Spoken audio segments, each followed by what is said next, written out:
Hello, class. Mr. Fino here. This is Unit 8, Lesson 3, From Republic to Empire. Here we see the scene of Julius Caesar's death.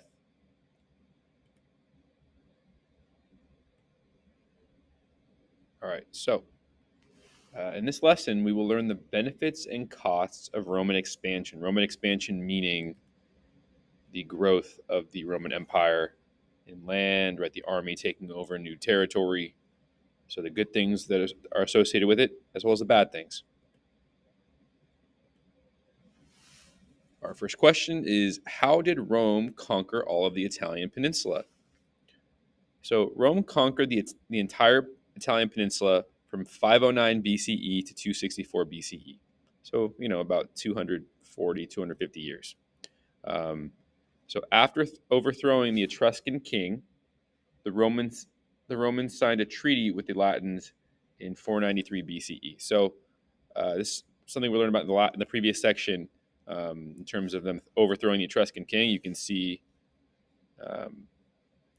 here Rome here, right? Etruria, which is the Etruscans, here and here, and then Latium is where the Latins live. So the Romans signed a treaty with the Latins in 493 BCE, and then together the Romans and Latins defeated the Etruscans, right, and other tribes that were kind of surrounding Rome.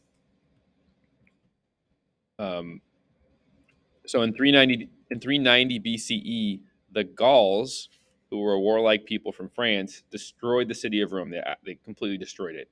But rather than give up and just flee the city and start anew somewhere else, the Romans decided to rebuild the city and continue the development of their army. And so by 275 BCE, through all this work, the Romans conquered all of the Italian peninsula, including Greek city-states in the south. Here we see a map of the land they took over in that period. So you can see pretty much the entire Italian peninsula. The south is where the Greek city-states were. And yeah, so that's the first stage here. They took over the entire Italian peninsula. Next question, what were the Punic Wars? So the Punic Wars were fought between Rome and Carthage, a North African city. And when Rome took southern Italy, it inherited a conflict with Carthage. So let me go back to this previous slide here. When Rome, took the entire Italian peninsula, south here, right, in this area here, that was previously Greek city-states. And they were having a bunch of issues with Carthage, which was located right over here on the tip of Africa, right? So when Rome took southern Italy, it inherited or, took on, those the previous, took on the issues of the previous people that lived there, a conflict with Carthage. So the first Punic War was fought at sea beginning in 264 BCE, right? And Rome won the war in 241 BCE, so about 23 years, taking control of Sicily. So Sicily is this little island right here, just off the tip of the Italian peninsula, right? That's the first step in the land they got during the Punic Wars. Next, we have the Second Punic War, which began in 218 BCE when the Carthaginian general Hannibal attacked Rome. So Hannibal, a Carthaginian general, a general of Carthage, surprised the Romans by leading his army over the Italian Alps. And what's kind of cool is his troops rode on elephants. That's kind of interesting. We learned that of the Indian civilization as well. But they came over, see the Alps right here?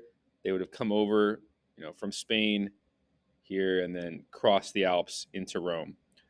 But Carthage was defeated in 209 BCE and was forced to give up Spain to Rome. So in the first Punic War, Rome won Sicily, and now Rome won most of Spain, all this green area in Spain here.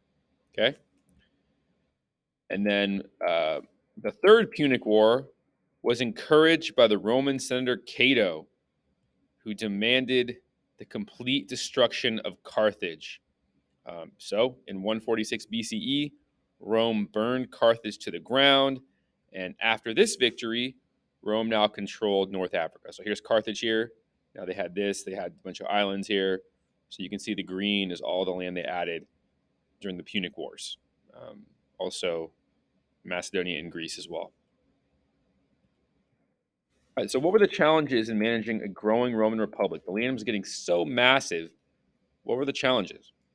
So many Roman allies resented paying Roman taxes and fighting in the army without citizenship and rebelled. So they didn't like the fact that they had to pay these Roman taxes. Right? All these people all around the Mediterranean, they had to pay Rome taxes.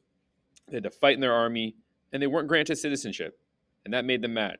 Um, right, so they also had to fight in the army. Um, and so in 90 BCE, all Italians were granted Roman citizenship. So if you're on the Italian peninsula, you were granted citizen. You were named a citizen of Rome.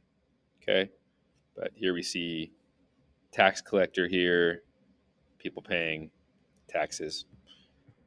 All right, so another challenge was Rome enslaved many of those it conquered. So, like, if it conquered a land, it would then send a bunch of those people off to Rome and to the Italian peninsula as slaves, which eventually led to slave revolts. So, one such revolt in 73 BCE was led by a slave named Spartacus, and he tried, with support, but it resulted in Rome harshly executing thousands on crosses. This is known as crucifixion. If you're familiar with Christianity, that's how Jesus of Nazareth was killed through crucifixion.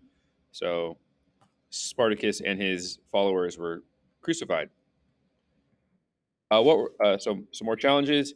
Um, Roman generals would often use their armies to gain power and influence, which led to civil war. So Roman generals that were fighting all over the Mediterranean to add land to Rome, they were kind of building a personal army, right? And two of those generals were General Pompey and Julius Caesar. So here we have General Pompey, here we have Julius Caesar. And they wanted to fight for control of Rome. The Senate supported Pompey and forbade Caesar from entering Rome, but Julius Caesar ignored this threat, entered Rome, defeated Pompey, and in 49 BCE, Julius Caesar was named dictator for life, which ended the Roman Republic. People were scared. The Senate just kind of gave in to him because they were kind of afraid after, because they knew they had sided with Pompey. So Julius Caesar named dictator for life. All right. So here's all the land that was added on to through those Roman generals. Right. They added land up here in Gaul. Right. Those and from this is modern day France, where the Gauls had come in to destroy Rome previously, but Caesar won this over. Pompey won a bunch of the land over here in Asia Minor. You can see the added land all along the orange area, all along North Africa, Syria. So you can see the empire is growing. So about Julius Caesar, some things he wanted to do. So he provided work to thousands of Romans with road and public building projects. So he sought out to build roads, build new public buildings, and that provided jobs. He also satisfied the poor by staging free gladiator contests. So the poor people of Rome could go to these events for free, and it was a distraction, right? It was a distraction from maybe their tough lives. He also adopted a new calendar, which we still use today, and he granted citizenship to the people of Gaul and Spain, which we saw on the previous slide. And finally, on March 15th, 44 BCE, Julius Caesar was assassinated while entering the Senate. Right, so he had many enemies. That's just how it was. And so today, this day, March 15th, is known as the Ides of March. So how did Octavian seize power of Rome? So after Julius Caesar's death, there was a bunch of infighting. There was a bunch of civil wars fighting for control of Rome. And his grandnephew and adopted son, Octavian, eventually took control of Rome. Octavian, though, had to defeat Mark Antony, a popular general and a rival who was married to Cleopatra of Egypt. Um, so Octavian eventually defeated Mark Antony in a sea battle near Greece, eventually chasing him back to Egypt, where Mark Antony and Cleopatra killed themselves, probably just because they had nowhere to go. Um, how did Octavian reform the Roman Empire some more? So Octavian restored the Senate, right? The people missed the Senate, right? They missed this um, this group of individuals that were elected. It showed that people were involved in the government. So he restored it in name, but in actuality, it had no real power. So he just kind of was doing it to appease them. But when he created the Senate, when he restored it, the Senate appreciated it. They named him Augustus, which means revered or honored. Augustus also repaired more than 80 temples, established Rome's first police force, as well as firefighters. And another thing that's important that he did was he pushed the borders of the empire to natural boundaries. So, for example, his army would have extended the borders of Rome to the Rhine and Danube rivers in the north, the Sahara in the south, and the Atlantic in the west. So let's take a peek at this. So you can see here, the yellow is the land that Augustus pushed further, right? So you can see, like, for example, he pushed it beyond and along the Danube, so that would have been easier to hold, right? If there's a river there, and there's people coming in trying to, armies trying to fight, while there's a river in between them, so that's kind of nice. Um, Also, right, it said in the south you've got the Sahara, right? So the Sahara down here. If there's anyone coming from the middle of Africa, they had to come to the Sahara. And then it mentioned the Atlantic in the west. So if anyone's trying to come from this angle, right, you're covered there as well. But you can see the yellow land is all the land he added. He added some of Britain. He added more of North Africa, deeper into the Middle East, deeper into Europe. So the land again, the empire is expanding. The Roman Empire taxed all of its subjects to fund building harbors, canals, and roads, all of which would have helped with the economy, right? It would have made it easier to get things around and trade and make money. And they also used a single currency across the entire empire, so just one type of money that everyone could then exchange for. And the Pax Romana was 200 years of peace under Roman rule. That's what it's known as, the Pax Romana.